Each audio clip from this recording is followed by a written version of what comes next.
കയ്യിൽ നിന്ന് വാളുവരെ പരിശോധിച്ചു നോക്കിയെന്ന് ഹദീസിൽ കാണാം. അപ്പൊ ഞാൻ പറഞ്ഞു വരുന്നത് സാന്ദർഭിക ഖുതുബയായ നബാതത്തുൽ മിസ്രിയയുടെ ഖുതുബ. ആ ഖുതുബയിൽ അതാ ഇതിന്റെ ഒന്നാമത്തെ റബീഉൽ അവ്വലിന്റെ ഒന്നാമത്തെ ഖുതുബ. നേരത്തെ ഞാൻ പറഞ്ഞതുപോലെ യുദ്കറു ഫിഹാ വഫാത്തുൻ നബി സ്വല്ലല്ലാഹു അലൈഹി വസല്ലം.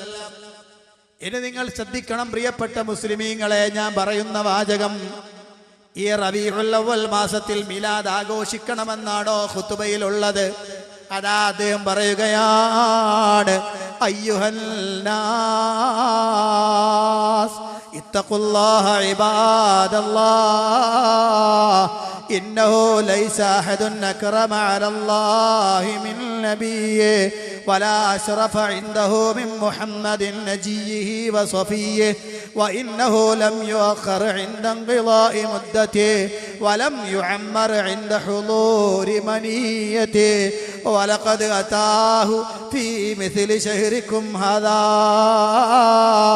من رسل ربه الكرام المتوكلين بقبض نفوس لنا. ഒരുപക്ഷെ എന്റെ ശബ്ദം ശ്രവിക്കുന്ന ഈ നാട്ടുകാരി ഖുതുബ കേട്ടിട്ടുള്ളതാണ്. എന്താണ് ഈ ഖുതുബയിൽ പറഞ്ഞ വാചകങ്ങൾ എന്നറിയാമോ? ഞാൻ സുദീർഘമായി താഴോട്ട് വായിക്കുന്നില്ല, കാരണം എന്റെ പ്രസംഗം ഇടക്ക് വെച്ച് നിന്നു പോകുമെന്ന പേടി എനിക്കുണ്ട്. കാരണം റസൂലുള്ളാഹിന്റെ വഫാത്ത് പറയാൻ എനിക്ക് സാധ്യമല്ല. പ്രിയപ്പെട്ട മുസ്ലിമീങ്ങളെ, അതാ ഇബ്നു നബാതത്തുൽ മിസ്രി തന്റെ ഖുതുബയിൽ രേഖപ്പെടുത്തുകയാണ്, തന്റെ മുന്നിൽ തടിച്ചുകൂടിയിരിക്കുന്ന ജനങ്ങളോട് അറബിയിൽ അങ്ങ് ഈജിപ്തിൽ വെച്ച് പറഞ്ഞതാണ്. ആ ജനങ്ങൾക്കൊക്കെ അത് ബോധ്യമായതാണ്. പക്ഷെ നമ്മുടെ നാട്ടിൽ അത് ബോധ്യമാകാത്തത്, തിരിയാത്തത് പറഞ്ഞതുകൊണ്ടാണ്. അതാ അദ്ദേഹം പറയുന്നു, ഓ ജനങ്ങളെ,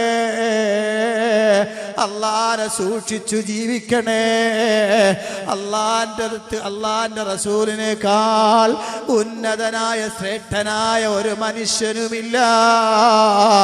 എന്നിട്ടും റസൂലുള്ളാഹിന്റെ അജല് അടുത്തപ്പോ, അവിടുത്തെ ആയുസ് എത്തിയപ്പോ അല്ലാഹു റസൂലുള്ളാഹിക്ക് ആയുസ് നീട്ടിക്കൊടുത്തില്ല. ഓ പ്രിയപ്പെട്ട സഹോദരന്മാരെ, നമ്മുടെ ഈ മാസം പോലെ, അതേ ഈ റബീഉൽ അവ്വൽ പോലത്തെ ഒരു റബീഉൽ അവ്വലിലാണ് മനുഷ്യന്മാരുടെ റൂഹ് കൊണ്ട് ഏൽപ്പിക്കപ്പെട്ട മലക്കുകൾ വന്ന് റസൂലുള്ളാഹിന്റെ ആത്മാവ്